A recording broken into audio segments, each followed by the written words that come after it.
I found out about New Life through my pastor in Pennsauken, New Jersey.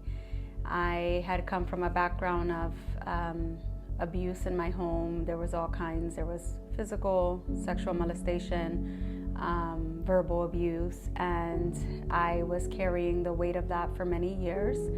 And it led me to make unwise choices in relationships in my later teen years.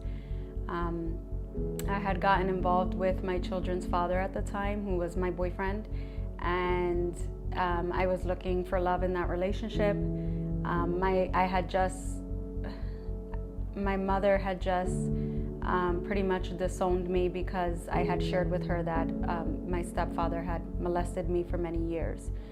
And when I was 18, I left the home. And I think the reason why I held on for so long is because I was afraid of the Child Protection Services system. I felt that they would fail me if I told them.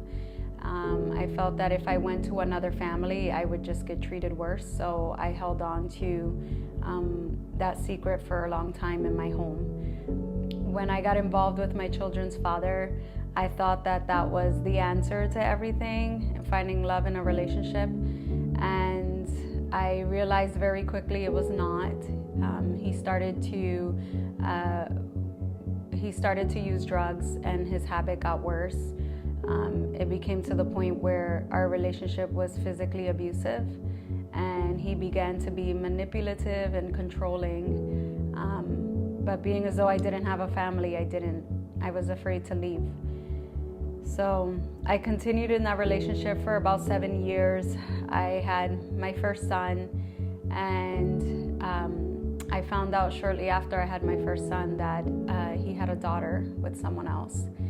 And my depression worsened dramatically ever since having my son.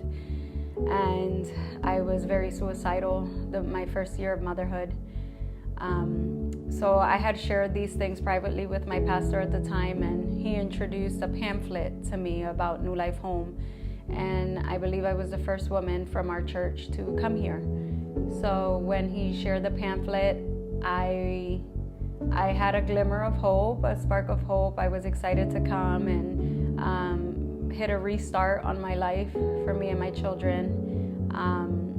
So since coming here, it was definitely life-changing. God met me at the doors. It was definitely a very difficult, rigorous healing process for me. I was dealing with childhood hurts and wounds, and I had to go back to the very beginning of my life for me to work through those emotions and the trauma and the depression and anxiety that I felt. And my children were going through the process with me because they had experienced pretty much all the domestic violence in our home, and it was affecting them. But throughout this process, God has met me here. This has been the place where the Lord restored my mind. He restored my heart. He restored my entire life. And when I graduated, He pretty much set me on my feet. He restored a home. He gave me a home. I got my own apartment for the first time with my children. Got my car, so I restarted my life, and I work part-time at New Life. I'm giving back, and we're just very hopeful for the future.